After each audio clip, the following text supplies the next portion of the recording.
The beginning of recognizing of coping with tensions with a special ally by Donald Snow opens up with a summary as to what has happened over the past few decades in Israel.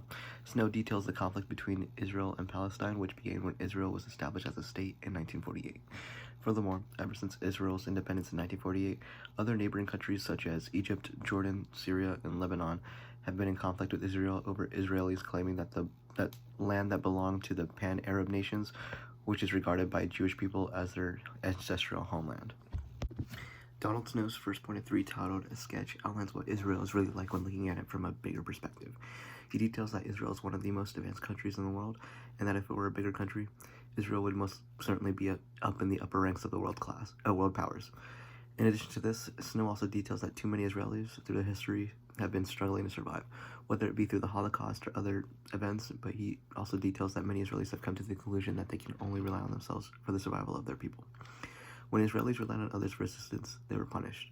Furthermore, as Snow states, the United States is one of, if not the only reliable ally to Israel, and if America were to decide to no longer be an ally to Israel, it would render them completely, or almost essentially, vulnerable. Snow uses the West Bank to enlighten the audience about how it is a place to further Jewish settlement of a new population, especially Jews who have immigrated from other countries, whereas Palestinian Arabs see the West Bank as the only reasonable site for independent Palestinian state, in which they reject the Greater Israel position from both philosophical and political grounds. Snow uses the West Bank to expand on the idea of the growth of Jewish population by showing that only 3/4 of Israelis live in that only 3/4 of Jews live in Israel, whereas the majority of the rest of the Jews live in the United States, with the remaining 1/4 of Israelis being Muslim, and with the rapid growth of Muslims puts Jews in danger of being overpowered. Lastly, Snow discussed the psychological issues that Israelis are going through because they are surrounded by Muslim countries. They're constantly in fear because of their hostile neighboring countries. In Donald Snow's second main point, titled U.S.-Israeli Relations, Snow opens up with, though the United States is Israel's most valuable ally, he also explains that we in Israel do not always agree on every issue. As he stated, the U.S. supports regimes for surrounding Israel countries that is an anti-Israel sentiment that threatens the achievement of stability in those areas. Furthermore, he details the Center for Conflict, the West Bank, which to the Palestinians is a part of their independent state. On the topic of Israel's security, Snow states that the Israeli government argues that it should have some level of strategic control, whereas the Palestinians argue that peace and stability are impossible as long as the current situation festers. On the topic of stability and peace, it was shown that the U.S. told Israel continuously to try to come to an agreement with the Palestinian state, but when they tried to come to an agreement, Israel never really followed through multiple times, making the situation no better than it was 20 years ago. If they were to come to an agreement, we could see the security in these countries rise, being that since the Palestinians and Israelis were to come to a two-state agreement, they could both tackle terrorist issues and other external conflicts, making their security and army stronger.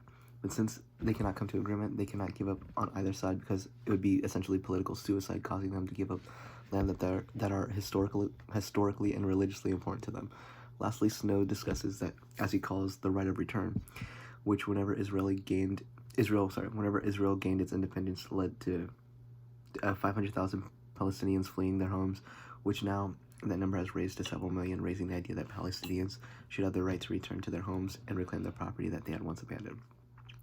But Israelis claim that once they left their property, they forfeited the right to reclaim it, which has been claimed by many Israelis, which means that Israel cannot necessarily support the right of a return due to their own people occupying that land.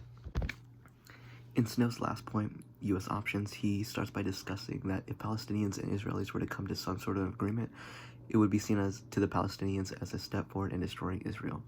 Though the U.S. and Israel disagree over the importance of an agreement, President Barack Obama believed that the absence of a durable peace agreement is more harmful to Israel in the long run. Israeli geographer Della Bergola states that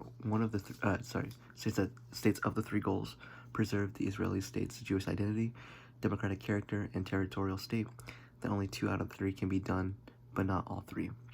If Israel were to focus on the first goal and choose to apply Jewish culture identity to the whole territory and population, it would not make it a democracy. And if Israel were to choose to be a Jewish and democratic state, then it would forfeit being from significant parts of the territory and population. The two-state solution solves that many problems The two-state solution solves many problems by providing stateless Palestinians with a homeland which they can practice self-control and also end the most troublesome part of the Israeli occupation, which is one of the main reasons for the disagreement between America and Israel. If Israel were to go back to something close to its pre-1967 boundaries, which would make the state small, but would give them the right to exercise their democratic and Jewish-oriented desires, which I believe to be the best solution out of the ones given. Snow also expressed that a one-state solution is impossible because it would only raise more disputes between the two people.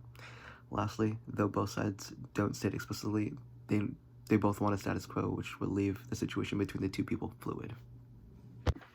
Overall, I would say I learned quite a bit from this class, and this class has opened up my eyes to what's happening politically in my nation.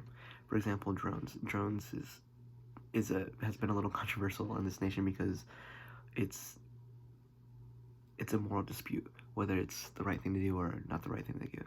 Personally, before doing any research, I was very much like, yeah, let's go with drones.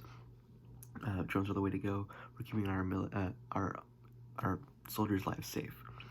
But upon doing research, I found out that these drones' accuracies are not 100%, and because of the drones' accuracy not being 100%, this could put many innocent civilians' lives in danger. Also, I know this might sound a little weird, but this class has also opened up my eyes to what's happening environmentally around me. Like, for example, the mass amounts of CO2 that's being emitted into our environment, whether it be transportation, such as cars, or just buildings as a whole. Mass amounts of CO2 that is being emitted into the environment causes great climate change, which is why we're having storms back to back, especially in the Houston area, and also the rise in temperatures, which, thanks to President Biden pushing out incentives to the American people to buy more electric cars to limit how much CO2 that we're emitting into our environment, we could see, at least Americans could see, less CO2 being emitted into our environment. Lastly, this class has also opened up my eyes to what's happening politically in Houston. For example, the SB 7 bill, which on paper sounds amazing because it helps the mail-in ballots verification process become more solid. Whereas doing more research, it found out that it actually just made the verification process a lot harder. But overall, this class has opened up my eyes to what's going on around me and has shown me to actually do research before forming an opinion. Thank you.